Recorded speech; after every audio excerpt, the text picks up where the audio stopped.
আওয়ামী লীগের প্রতি নমনীয় আচরণ করেছে যিনি এই কথা বলেছেন তার কাছে আপনার জিজ্ঞেস করা উচিত উনি কথাটা কেন বলেছেন। আওয়ামী লীগের উপর নমনীয় আচরণ করার কোনো কারণ এখানে নেই। বর্তমান সরকার এবং যখন তারা সরকারে ছিল না, এই দল যে পরিমাণ অত্যাচারিত আওয়ামী লীগের দ্বারা হয়েছে এবং এই আওয়ামী লীগের কাছ থেকে দেশকে উদ্ধার করার জন্য যে ত্যাগ স্বীকার দল করেছে, সেখানে আওয়ামী লীগের উপরে নমনীয় হওয়ার কোনো কারণ এখানে নেই। আমরা একটি গণতান্ত্রিক রাষ্ট্র কায়েম করতে চাচ্ছি এবং সেই জন্য কাজ করে যাচ্ছি।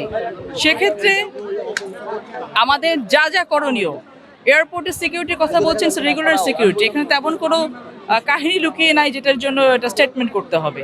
আর আমরা যারা এখানে কাজ করছি বর্তমানে, আপনি দেখেছেন যে গত পরশুদিন ইন্ডিয়া থেকে প্রেস কনফারেন্স করানোর চেষ্টা করা হয়েছে একটি মাফিয়া সরকারকে, পতিত সরকারকে, এবং বর্তমান সরকার যে স্টেটমেন্টটা দিয়েছে ফরেন মিনিস্ট্রির মধ্য দিয়ে, বাংলাদেশের ইতিহাসে এত শক্ত অবস্থান অন্য কোনো দেশের সরকার এগেনস্টে যারা অন্যায় করছে দেশের সাথে এবং বহু বছর ধরে অন্যায় করে এসছে, এরকম কোনো স্টেটমেন্ট দেওয়া হয়নি।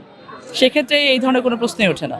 পদ্মার চরে বেশ কিছু ঘটনা ঘটে, পুরোটাই ঘটে হচ্ছে আপনার ওই চরকে কেন্দ্র করে। তো সেখানে আইন শৃঙ্খলা রক্ষাকারী বাহিনীর সাথে সবসময় আমরা একটা ইন্টারাকশনে থাকি, তাদের সাথে কোঅর্ডিনেশনে থাকি, আমরা চেষ্টা করি এবং আমরা এখানে ডিক্লেয়ার দিয়েছি যে সেগুলো বন্ধ করা হবে এবং চর অঞ্চলটাকে আমরা এখন একটু ইকুইপড করতে চাচ্ছি বিভিন্ন প্রজেক্ট নিয়ে, যাতে ক্রাইমগুলো ওখানে না ঘটে।